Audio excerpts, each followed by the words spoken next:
비트코인 92K 여전히 이번 하락장에 대해서 0.382까지 되돌림도 주지 못하고 비트코인은 100K 아래에서 머무른 지 한 달이 넘어가고 있는데요. 현재 어느 정도 반등이 나와주고 있지만 대부분의 사람들은 다음 하락이 발생하기 전 개미꼬시기라고 생각을 하고 있을 겁니다. 하지만 저는 지금의 상승이 단순한 반등이라고 생각하지 않습니다. 그리고 알트코인의 대장 이더리움은 폭등할 준비를 마쳤다고 생각을 하고요. 이번 영상은 꼭 끝까지 시청해주시면 감사하겠습니다. 진짜 차트 분석 시작해볼게요. 네, 반갑습니다. 차트진입니다. 우선 지난 관점만 짧게 복기를 해보면 저번 영상에서 비트코인은 96K 구간에 한번 도달을 먼저 하고 결국 세력은 본격적인 상승이 발생하기 이전에 개미를 한번 털어내는 모습을 보여준다라고 말씀을 드렸었죠. 그래서 93K 구간이 결국에는 다시 한번 이탈이 되면서 이 80K 후반대로 한번 진입을 할 가능성이 있다라고 말씀을 드렸었는데요. 제 생각보다는 일찍 하락이 발생이 됐거든요. 다만 이 상승에 대한 0.618 되돌림 그리고 매물대 하단 그리고 단기적으로 봤을 때는 4시간분 기준 이 볼린저 밴드가 이탈이 된 뒤에 다시 한번 회복을 했고 그리고 나서 이 밴드 하단은 매물대 구간에 위치를 하고 있었기 때문에 이렇게 더블 버튼 패턴의 조건이 갖춰진 거죠. 그래서 이 부분을 지속적으로 텔레그램에 언급을 드렸고요. 해당 매물대 하단부가 이탈이 되기보다는 더블 버튼 패턴을 만들어줄 가능성이 높다라고 말씀을 드렸습니다. 그리고 비트코인은 실제로 밴드 하단부에서 반등을 하면서 더블 버튼 패턴을 만들어 주었고요. 그리고 이 하락에 지금 롱 포지션까지 털린 상황이라서 지금은 이 93K 형성되어 있는 저항을 돌파시켜줄 가능성이 높다라고 말씀을 드렸었고 테더 도미넌스 또한 쐐기 패턴으로 진행이 되고 있었기 때문에 현금 비율의 하락 그리고 비트코인은 반등 추세가 발산이 될 거라고 말씀을 드렸습니다. 다만 오늘 일어났을 때 보니까 아직 유의미한 저항 구간을 돌파를 하지 못했어요. 결국에 핵심은 비트코인이 이 구간을 좀 돌파를 해줘야 되거든요. 94K에서 95K 사실 이 구간을 좀 돌파하기 전까지는 그렇게 큰 의미를 둘 수는 없습니다. 지금 한 달째 이 구간을 돌파하지 못하고 있는데 저는 지금 추세가 단순히 데드캣 바운스가 아니라 결국에는 이 저항을 테스트하러 가는 상승 추세라고 생각을 해요. 지금은 공수교대 타이밍이라고 생각을 합니다. 저는 이 반등이 왜 단순한 반등이 아닌지 그리고 인트로에서 말씀을 드렸다시피 이더리움의 현재 상황이 굉장히 좋습니다. 그래서 이 부분을 이번 영상을 통해서 좀 정리를 해드리려고 하고요. 시작하기 전에 구독과 좋아요 한 번씩 꼭 눌러주시면 감사하겠습니다. 우선 비트코인은 이 매물대 구간이 얼마나 중요한지를 체크를 하셔야 됩니다. 과거 1년 전만 하더라도 이 90K 매물대 구간은 지속적으로 지지를 받고 반등이 나와주는 위치였어요. 그러니까 보게 되면 약 7번이 넘는 지지가 발생이 됐죠. 이 자리가 정말 신뢰도가 높은 지지 구간이라는 건데 그리고 나서 하락장에 왔을 때는 어떻게 됐죠? 이 자리를 이탈을 하니까 지속적으로 저항을 받습니다. 본격적인 상승 추세가 발생하기 이전까지는 이 저항을 뚫지 못했어요. 그럼 이 매물대는 정말 중요한 기준점이 되는 매물대라는 뜻이겠죠. 그러니까 시간이 지나서 지금 위치하고 있는 구간이 이 구간입니다. 이 매물대 구간 여기서 횡보가 발생이 되고 있는 거예요. 자, 그런데 현재 차트를 자세히 한번 살펴볼게요. 자세히 한번 살펴보면 매물대 구간이 한번 이탈이 됐죠. 그리고 나서 말아 올립니다. 그리고 또 한 번 더 이탈이 돼요. 이 상황을 봤을 때 이 매물대를 기준점으로 롱 포지션을 진입한 사람들은 고배율은 당연히 청산을 당했을 거고 이 지지 매물대가 이탈이 됐기 때문에 이 하단부가 이탈했을 때 대부분 스탑을 걸어 놓습니다. 대부분은 이 지지 라인을 기대하고 롱 포지션을 들어간 사람들은 이 지지 라인이 이탈이 됐을 때 스탑을 걸어 놓죠. 그 말은 뭐냐? 지금 이 매물대를 이탈시키는 두 번의 하락이 롱 포지션을 털어낸 과정이었다라는 겁니다. 그리고 나서 모두 말아 올리면서 더블 바텀 패턴을 만들어줬어요. 자, 그러면 더블 바텀 패턴을 만들어주면서 개미들에게 희망을 심어줍니다. 그럼 이 더블 바텀 패턴을 보고 하락이 끝났다라고 생각하는 사람들이 꽤나 많았을 거란 얘기가 되는데요. 이건 저번 영상에서 말씀을 한번 드렸던 내용이죠. 결국 본격적인 상승 추세가 발생이 되기 이전에 세력은 개미를 태우지 않으려고 합니다. 그러면 이런 추세가 발생이 되기 전에 개미를 털어내려면 결국에는 이 넥라인을 한번 이탈시켜야 된다. 지금 어때요? 지금은 이 넥라인을 한번 더 이탈을 시켰습니다. 자, 그럼 간단하게 어떻게 해석을 할 수가 있냐? 세력은 롱 포지션을 한 번, 그리고 두 번, 그리고 2번 하락으로 총 3번 털어냈다는 얘기가 되는 거예요. 그래서 결론은 뭐냐? 저는 이 두 번째 저점 라인을 훼손시키지 않고 그대로 상승 추세가 발생이 될 가능성이 높다고 생각을 합니다. 이 중요한 기준점이 되었던 이 매물대는 이렇게 두 번 턴 걸로 끝난 거예요.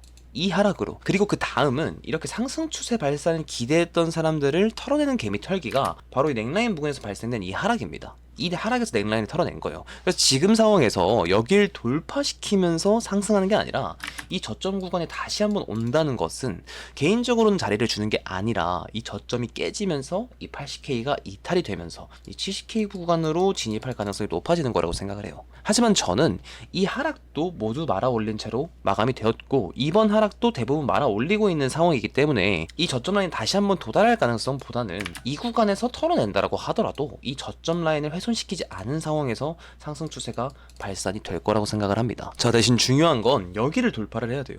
여기가 한 95K쯤이 되겠죠. 여기가 어디냐면 이 하락세 기형 패턴을 하락 이탈시킨 자리예요. 그러면 지속적으로 여기는 저항이 발생되는 자리겠죠. 이 지지라인이 이탈이 된 거니까. 여기가 왜 돌파되는 게 중요하냐, 이 하락세 기형 패턴 이탈이 페이크로 작용이 되기 때문이에요.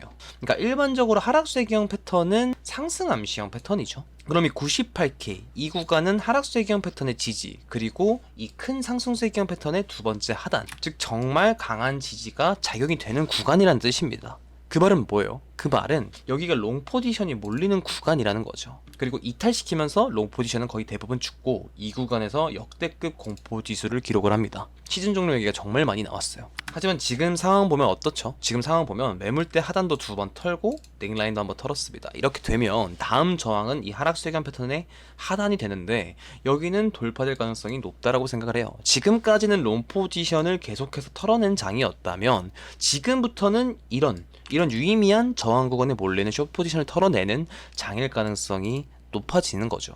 그러니까 저는 지금부터는 공수교대가 이루어지는 거라고 봐요. 유의미한 저항 구간, 이 하락세기형 패턴 저항을 돌파시키면서 이 구간에 몰리는 숏 포지션을 털어내고 다음 저항인 상승세기형 패턴의 리테스트 구간까지는 도달을 할 거다. 이 구간이 99K 혹은 100K 구간이 되겠죠. 결론은 이겁니다. 매물대 하단에 몰려있는 롱 포지션을 두 번 털어냈고 넥라인까지 한 번 더 이탈이 된 상황에서 롱 포지션은 여기서 대부분 죽었습니다. 그래서 이 구간에 다시 한번 재차 하락을 하기보다는 저항 라인을 돌파시키면서 숏 포지션을 청산시키는 게 세력 입장에서는 훨씬 더 이득이라는 얘기인 거죠.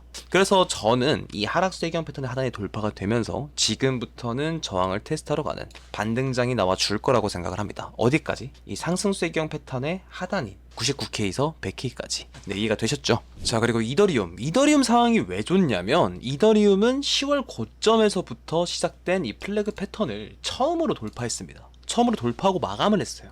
그러니까 이 횡보 패턴이 깨진 겁니다. 제가 계속해서 이 채널이 돌파가 될 거라고 말씀을 드렸었고 실제로 됐습니다. 자, 그리고 이더리움은 이렇게 3,300달러 구간에 위치를 하고 있는데 이 플래그 패턴을 제외하고 나서 봐도 이더리움은 이렇게 헤드앤숄더 패턴이 진행이 되고 있었고 그리고 나서 이 넥라인을 이탈시키면서 컨펌이 된 상황이었거든요. 그 말은 이 3,300달러 구간이 이 헤드앤숄더 패턴의 넥라인이라는 얘기가 되는 건데 그 과정에서 이 플래그 패턴이 돌파가 되었다는 건 뭐예요? 이 넥라인이 정석적으로 저항을 받는 게 아니라 이 넥라인을 돌파시킬 가능성이 높아지는 겁니다. 그럼 여기를 돌파를 하게 되면 어떻게 되냐? 이더리움은 본격적인 상승 추세가 발산이 될 조건이 나오는 거예요. 헤드앤숄더 패턴도 넥라인이 돌파가 되면서 페이크가 되는 거고 플래그 패턴도 돌파가 됐습니다. 여기서 이더리움 도미넌스를 볼까요? 이더리움 도미넌스는 이미 이 플래그 패턴을 먼저 돌파를 했어요. 그러면 이더리움이 신고점을 찍었던 이 도미넌스의 상승 추세가 0.382까지의 되돌림, 이 조정을 끝마치고 지금 다시 한번 상승 추세가 발산이 되고 있을 가능성이 높다는 얘기가 되는 거거든요. 그러니까 제가 항상 말씀을 드리는 게 이 도미넌스 차트, 이 이더리움 도미넌스의 차트가 상승을 암시를 한다는 건 무슨 뜻이냐? 이더리움의 시장 점유율의 상승, 즉 이더리움으로 자금이 몰릴 가능성이 높아진다는 것을 의미합니다. 자, 그러면 도미넌스가 실린 상승 추세는 상승폭이 엄청나게 크다라는 것을 여러분들도 이번에 이더리움이 신고점을 찍으면서 다들 보셨을 거라고 생각해요.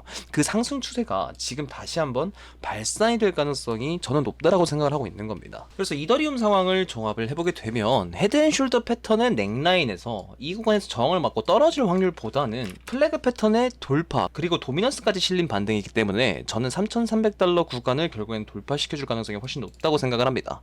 그래서 이더리움도 홀딩하고 있는 제 입장에서는 이 채널, 이 저항 구간까지는 털어낼 생각이 없고요. 목표 타겟은 신고점으로 들고 있어요. 그래서 지금 상황으로 이 구간을 넘는 신고점 갱신까지 말씀드리기는 솔직히 좀 이르지만 최소한 이 4,000달러 구간까지는 회복할 것을 저는 개인적으로 생각을 해보고 있습니다. 그래서 결론은 이겁니다. 현재까지 지속적으로 고점을 따지 않고 계속해서 하락을 하면서 롱 포지션을 털어내는 장이 진행이 됐습니다. 그리고 이번에 두 번의 매물대 이탈, 그리고 넥라인에서까지 롱 포지션이 털린 상황이죠. 지금까지 이런 하락을 보여줬기 때문에 대부분의 사람들이 일시적인 반등이다, 어차피 내릴 거다, 이렇게 생각할 거라고 봐요. 하지만 추세가 전환이 될 때는 눈치가 빨라야 됩니다. 이렇게 하락에 적응되어 버린 이 시선을 깨버려야 추세를 가져올 수가 있어요. 그래서 지금까지의 상황을 종합을 해보면 결국에는 이 저점을 다시 한번 깨면서 숏 포지션을 털지 않고 저점을 이탈시키는 것과 이 저항 구간을 처음으로 돌파시키는 것이 세력 입장에서 어떤 게 더 이득일까를 따져보면 당연히 지금 숏 포지션을 털어내는 게 더 이득이거든요. 그래서 저는 지금부터는 공수교대가 이루어지는 타이밍이라고 보고 있고, 이 저점을 훼손시키지 않으면서 반등 추세, 그리고 상승 쇠경 패턴의 리테스트 구간인 이 99K에서 100K 구간까지는 회복하는 추세가 나와주지 않을까 생각을 해보고 있습니다. 네, 이번 영상이 도움이 되신 것 같다면 구독과 좋아요 한 번씩 꼭 눌러주시고요. 후속 관점은 텔레그램에 지속적으로 남겨드리겠습니다. 지금까지 차트진이었습니다.